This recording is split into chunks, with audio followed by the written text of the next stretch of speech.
Realistic Randy is one of the OG callers into Vikings Vent Line. And now he's one of the biggest Vikings YouTube superstars on earth. His Vikings pain is now your game. This is Realistic Randy Rants with Randy and Declan on Purple Daily and Score North.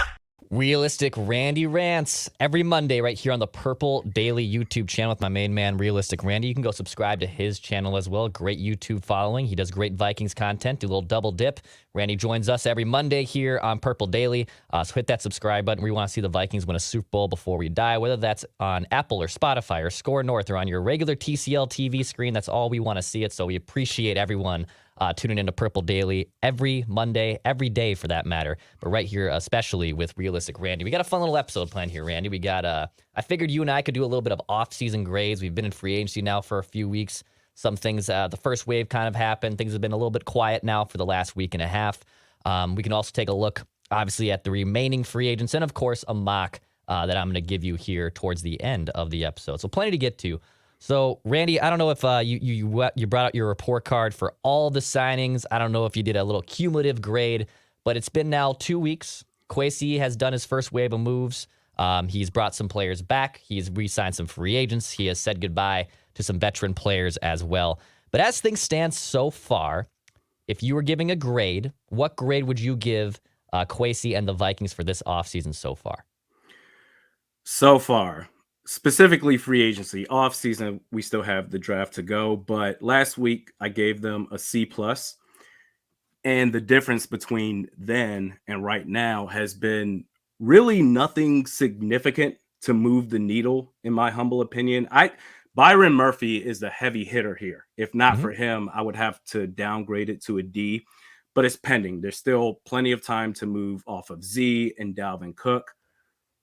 But one of the biggest sayings in football is the trenches. The game starts and ends in the trenches. You win and lose in the trenches. Well, on the defensive line, you've gotten worse with the departure of Dalvin Tomlinson. And the interior offensive line, listen, man, Kirk Cousins got sacked the third most times in the league last year. And if we want to give him an excuse on 4th and 8, in the playoff game against the New York Giants, well, Dexter Lawrence, he was right there. Dexter Lawrence, he was right there. What else could he do? All right, well, Dexter Lawrence broke through the interior offensive line, specifically Ezra Cleveland, and put pressure on Kirk Cousins.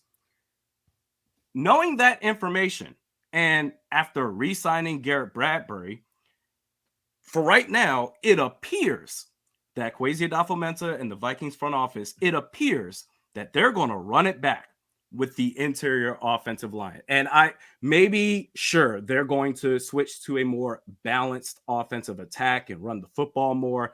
I don't know how much of a difference that's going to make, along with having a blocking tight end in Josh Oliver, who's going to be outside the tackle box. I don't know how much of a difference that's going to make when you have constant pressure coming up the middle. You win in the trenches. Game starts and ends in the trenches. Well, on both sides of the ball, defensive line and offensive line, they're going to struggle next year. So I got to stick with a C+ pending. Okay, so C+, and with a caveat or an asterisk, if you will, of if you improve this offensive line or find some type of interior upgrade, and that could be in the draft too. I shouldn't just say free agency. If you find an interior offensive line, you're kind of looking at that's the biggest missing piece, and obviously it is the biggest weakness, if you will, on that Vikings offense, which was pretty good last season, but still there could be some rooms for it to grow, and there could be some regression there on the other side of the coin. So I understand that. I think I would give the offseason grade as a whole from the free agency moves that they've done, the goodbyes that they have said, the Kirk Boyd years, if you will.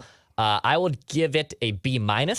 Okay. B-. I don't think it's like certainly above average work thus far. I think they obviously had very limited resources. And in fact, with what they were able to still do with them being negative in cap space, creating the space, saying goodbye to players that wasn't easy, still bringing in some free agents that aren't long-term commitments, that aren't going to have like a whole lot of risk factor to them. I think those are all fine moves in their own. I don't think it's incredibly savvy. I don't think it's been the best offseason by any means. However, I don't think it's been a detriment. I don't think it's been a problem with what they've been able to do.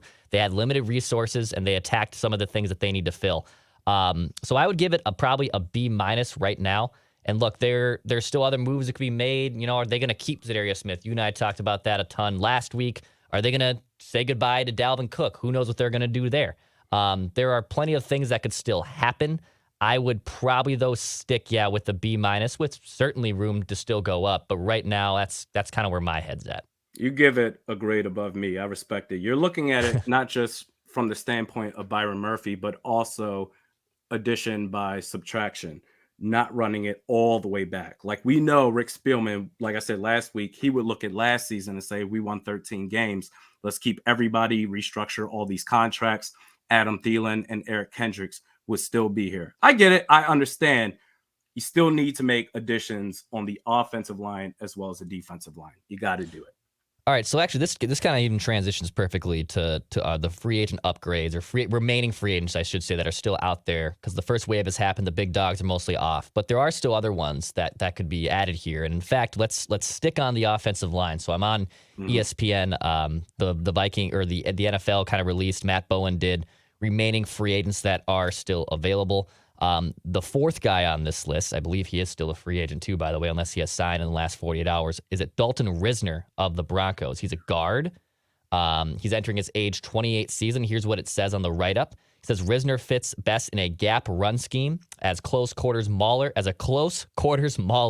with the strong and rugged play style. He ranked 10th in run block win rate. He's okay in pass protection. He ranked 31st among guards in pass block win rate. So basically a league average, maybe slightly above it in pass blocking win rate. And that's something that obviously the Vikings probably want to hold Kirk upright. He took a lot of sacks last year, to your point. So is Dalton Risner, obviously, you and I aren't going to be complete meat and potatoes offensive line guard experts here, but would that do something for you? If they brought in a Dalton Risner, do you feel kind of better with maybe even a competition or a potential, obviously, upgrade on the interior offensive line? I'd feel good about it. I mean, neither of our guards can pass protect very well. Ed Ingram, I can understand. Kwesi Adofo-Mensah is probably saying we don't want to give up on him after just his rookie year, give him his second year. Ezra Cleveland, he's been here for 3 years, if I'm not mistaken, out of Boise State. He can't pass protect either. So Dalton Risner, hell, go ahead and bring him in. I'd be all for it. Yes, that'd be a major upgrade. Here's some other notes kind of comparing Ezra Cleveland to Risner. Pro Football Focus graded Risner's pass blocking in 2022, gave him a 72.6 for pass blocking. Ezra Cleveland had a 53.2. So, I mean, a pretty he's an offensive tackle. Yeah. He's an athletic guy that needs to be outside, moving in space, staying in front of his man. Playing inside, you have to be strong, dude. There is no space to work with. You're in between the center and the offensive tackle. It's just mano-a-mano. Can you block or not? Can you have an anchor? That's just not his game. And I thought that when we missed the opportunity on trading for Trent Williams, the fallback option was, okay, let's draft Ezra Cleveland. Sweet. He's going to play left tackle. He was really good. And they went ahead and his first year, right guard. Then after that, left guard. That's just not his game. I'm not surprised to hear that. Yeah, and I can't remember if I saw this could be completely internet rumors. I don't know if that had any merit, but that he does want to play tackle. Like his natural position is tackle, even though he has played guard in the NFL. He was a tackle at Boise State. He wants to be an NFL tackle. And look, tackles get paid, man. I mean, sure. We're looking at it. Hell, Christian Darrisaw here in a year or two is going to get a humongous contract, pending that he's healthy and is still the player that he was all last season. Risner also, he only gave up 3 sacks, 6 quarterback hits, 29 pressures last year. Ezra Cleveland in those same statistics, respectively, 5 sacks, 20 QB hits, and 53 pressures. 53 pressures. So, and I think he played more of the left side. Maybe there's a situation where he plays right side, or they move Ed Ingram around. I don't know. There's some chess pieces that you can move around on that interior spots on left and right guard position. That could be one name, I guess, to keep an eye on. So in the draft, Randy, if let's say, let me put it this way. Let's say the Vikings do find a way to get back into the second round, whether that's a trade back from 1 or trading up. I don't know. Let's say they get a second round pick. Are you looking offensive line there? Or is that a position that you would like to see them address? Or would you rather them just kind of maybe throw some money at a guy like Risner, who isn't going to be a huge contract? You won't get him for, league minimum. But which kind of path would you rather take? That's really dicey there, Dex, just because on any other day, I would answer go after offensive line, whether it's John Michael Schmitz or Joe Tippmann. Schmitz out of Minnesota, right in your backyard, and Joe Tippmann out of Wisconsin. I would say go for that. But because I'm such a Hendon Hooker guy, it appears now more likely that, okay, the thought was he'll get selected in the third round, but now potentially he's going to be taken in the second round. But bigger picture offensive line here, I would make the argument for that, everything else being equal, just because I would rather, with Christian Darrisaw being young, Brian O'Neill, relatively young still, I would rather just take a chance on getting young at the offensive line, interior offensive line, guys that you can feel good about. Dalton Risner, at this point, he's a veteran. He's still an upgrade over what you have right now at the guard spot. But everything else being equal, I like what I've seen so far from Schmitz and Joe Tippmann. I would rather go there. But the Hendon Hooker caveat, yeah, I don't know. We'll get into some draft, a mock draft for you here, because we talked about the same mock draft. I'll give you. We did the same one with Mackie and Judd on Purple Daily today too, and I'll want your thoughts on it as well. We'll put a pin in the draft stuff for now. But back to remaining free agents. So I think the big fish that obviously is still out there, number one on ESPN's list too, is Odell Beckham Jr. So Beckham missed all of last year, obviously with the ACL tear that he suffered in the previous Super Bowl. He's entering his age 30 season at one time. I mean, obviously, what looked like one of the most promising wide receivers in recent NFL memory. Now he's coming out of an ACL tear, hasn't played a meaningful football game, and by the time the regular season opens in almost 2 years. Familiarity to a degree with Kevin O'Connell. They crossed paths with the Rams together in LA.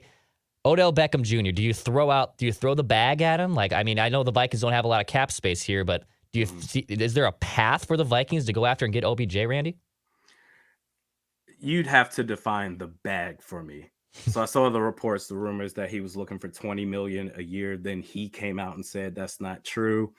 If the price is right, sure, because at wide receiver 2, Justin Jefferson, he's going to face all the defense until you can force the secondary to respect the other options. TJ Hawkinson is there, but if anything, if he's going to draw double coverage, it's going to be from a safety position, which means you're going to leave single coverage at corner with the wide receiver 2.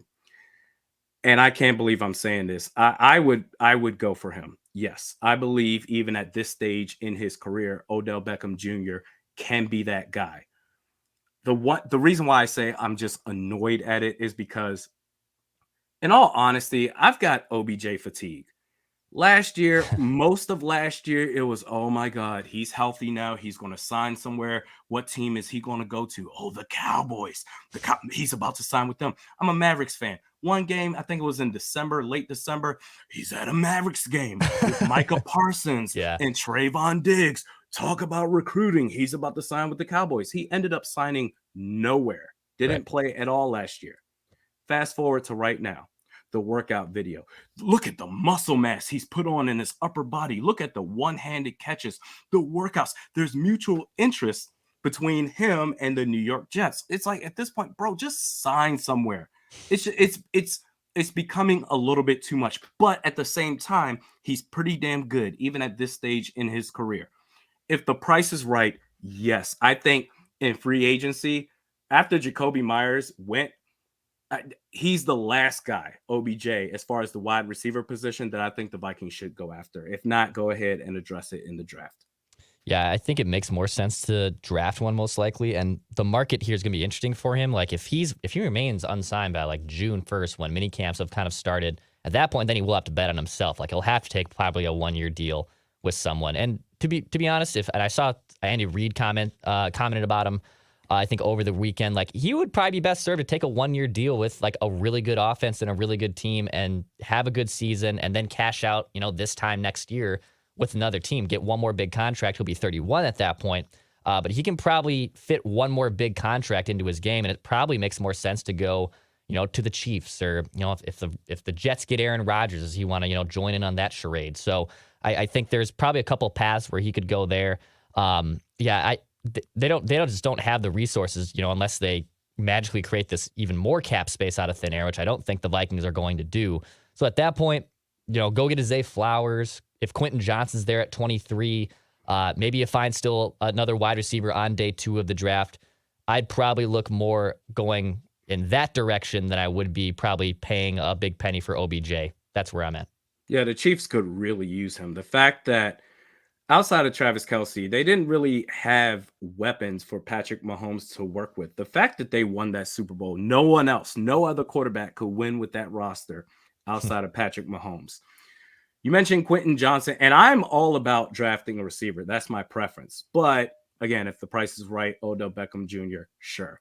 Quentin Johnston, I feel like when looking for a receiver to complement Justin Jefferson, I feel like the receiver with the best footwork or someone that can break off a defender fits better with Justin Jefferson. Quentin Johnston, he's 6'4", a big receiver, a guy that's going to make those tough catches, the 50-50 ball. He's really good coming out of TCU. But I just feel like a guy like Zay Flowers is a better complement to Justin Jefferson. But I agree with you. Big picture, I would rather you address wide receiver 2 in the draft. Get him on a rookie deal. Yeah, that's kind of where I'm at too. And it looks like the board's kind of shaking out, at least from the mock draft side of things, that there's going to be receiver options probably in that range of like 18 to 25. Vikings have the 23rd pick. So if they do indeed stay put, they probably are likely to take a guy like that, a wide receiver at 23, help have some significant Justin Jefferson insurance. I mean, KJ Osborne, I believe, is going to be a free agent after this year as well, right? This is year 4 for him. So, like, is he going to leave? Is he going to stay? You got plenty of options that are available there at the wide receiver position. Randy, let me hit with this mock now. I may as well hit you with this mock draft since we're talking about drafting a wide receiver. And to be honest, I'd love your thoughts on this in general because we talked about, Backy and Judd and I talked about it over the weekend. It's just been floating around the Twitter sphere. So this is a 4-round mock, I believe, from Chad, right? Oh, boy. From NFL.com. So very interesting situation here. So I'll give you, like I usually do, I'll give you kind of the highlights at the top of the draft. C.J. Stroud to the Panthers at 1. Bryce Young to the Texans 2. Anthony Richardson to the Colts at 3. So the Colts, I believe, trade up there.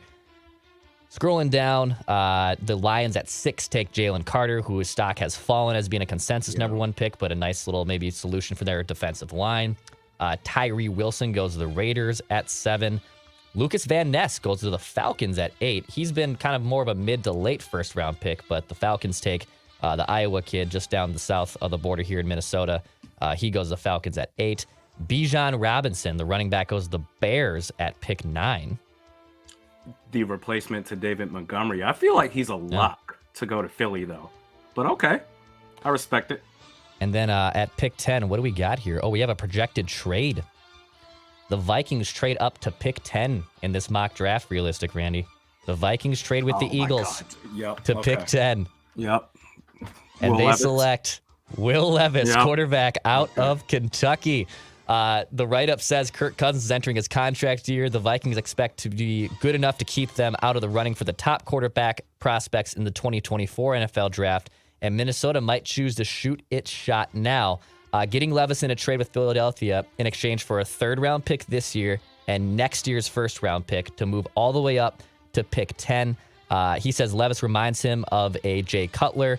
And in some drafts, we've seen some highly regarded quarterbacks come off the board in the 10 to 12 range. He has Justin Fields in 2021, Josh Rosen in 2018. We won't talk about that one. Pat Mahomes was a trade up. Deshaun Watson also went in the 10 to 12 range too. So the Vikings trade up for Will Levis, whose stock all of a sudden has fallen to a degree, but then people now are picking to 10. Fallen to 10. But then Vikings, everyone's linking him to the Vikings. This is like the 3rd guy to link Will Levis to the Vikings.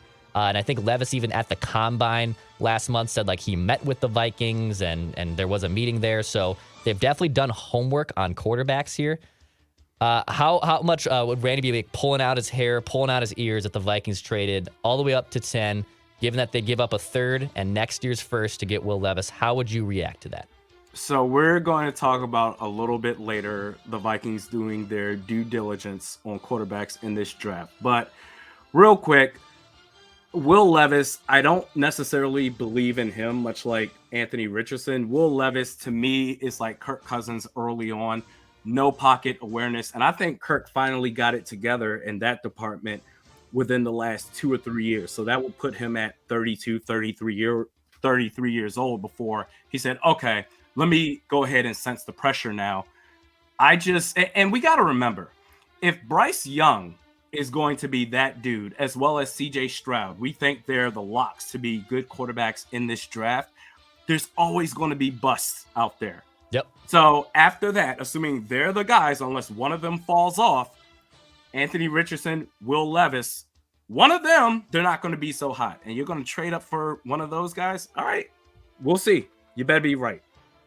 I like Levis. And if he's there more, I guess, if he's, I told Mac and Judd this too. If he's there between like 15 to 18 in that range, you have to move up 5 or 6 spots, which I don't know if it costs you next year's first round pick. You're probably now more talking next year's second round pick.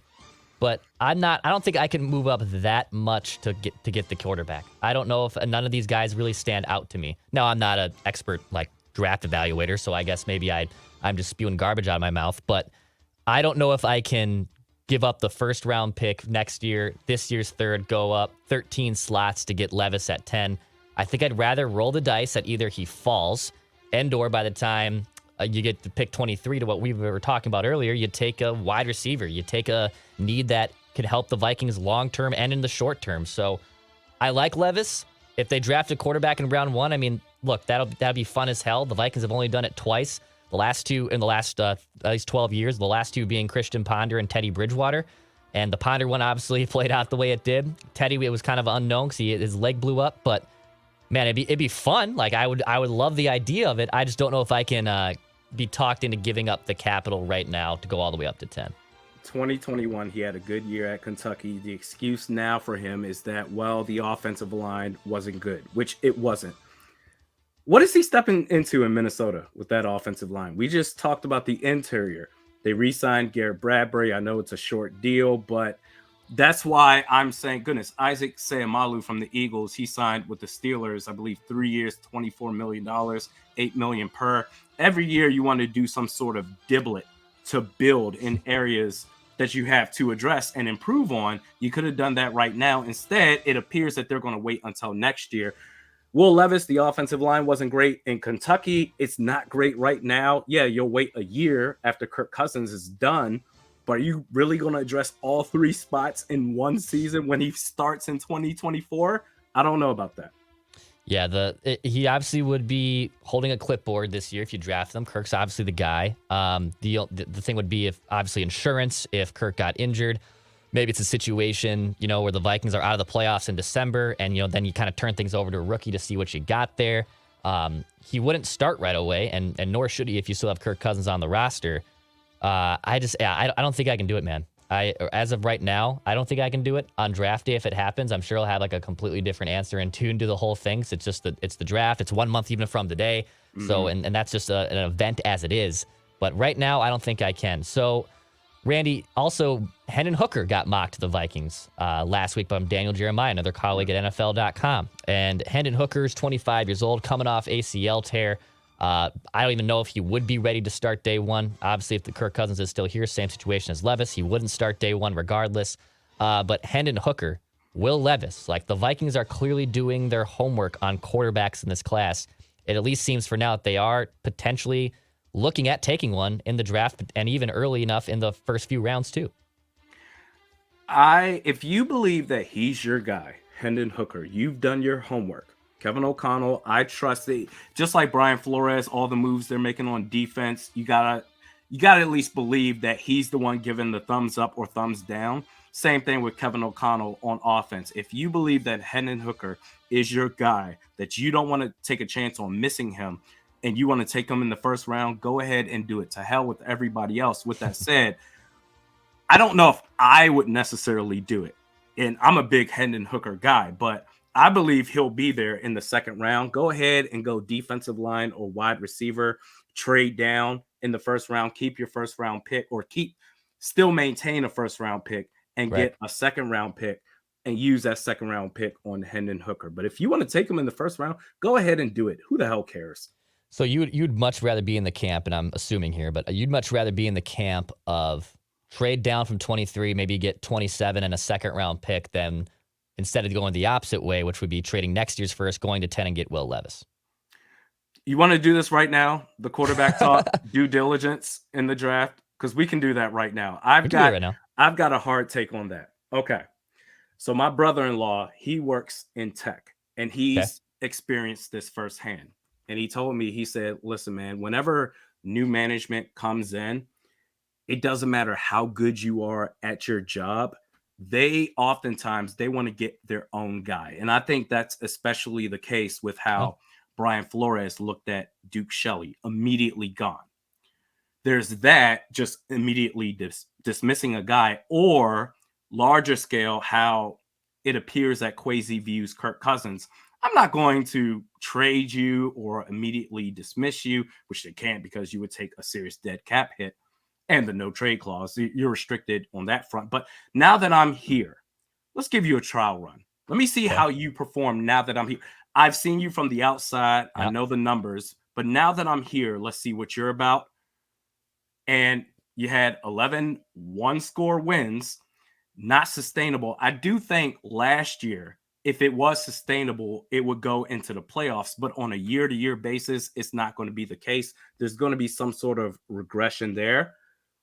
But I think he's 35 years old. At some point, the cliff is going to appear at the quarterback position. It's not going to last. Let's get ahead of it now. You have one playoff win in your 5 years in Minnesota. Let's go ahead and address the quarterback position. So now it says a lot that they didn't give him a contract extension. They just pushed more money into void years.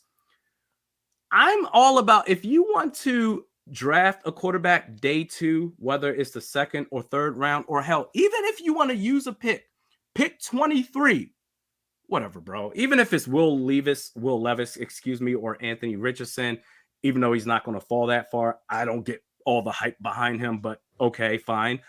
If you use pick 23 for all I care, whatever, dude.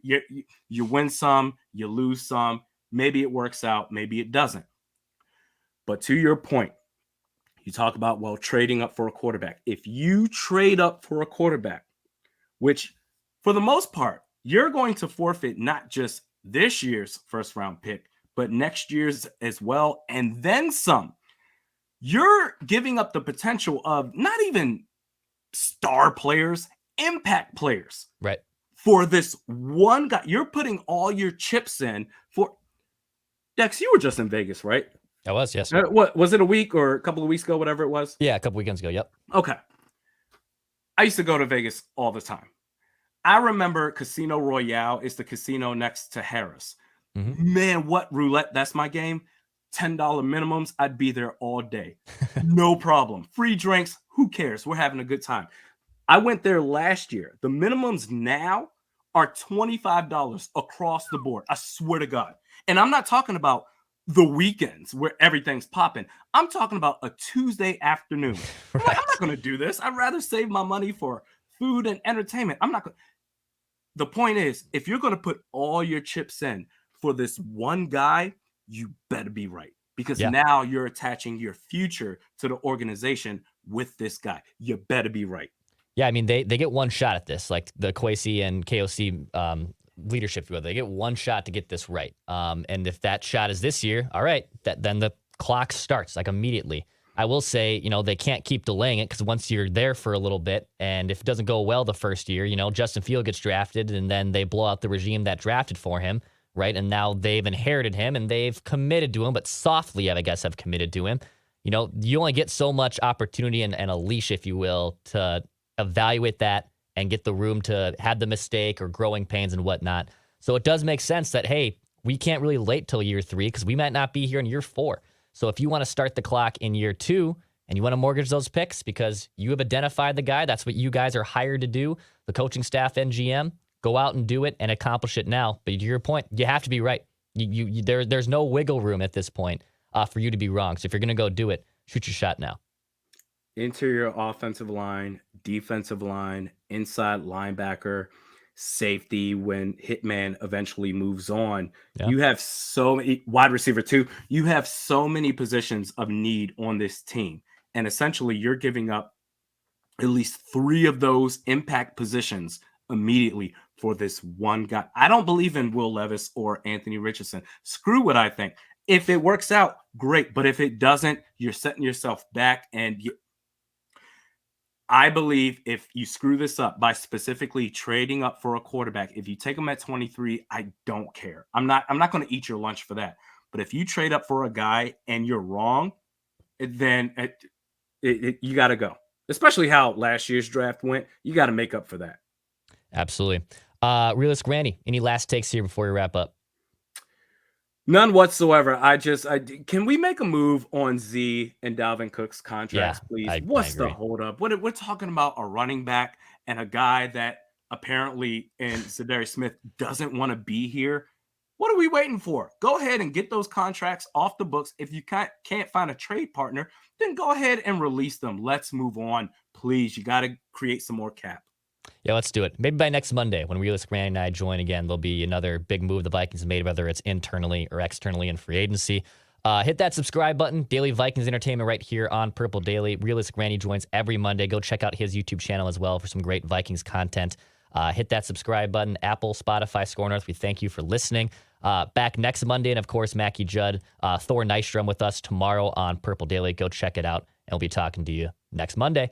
We're everywhere. Bye.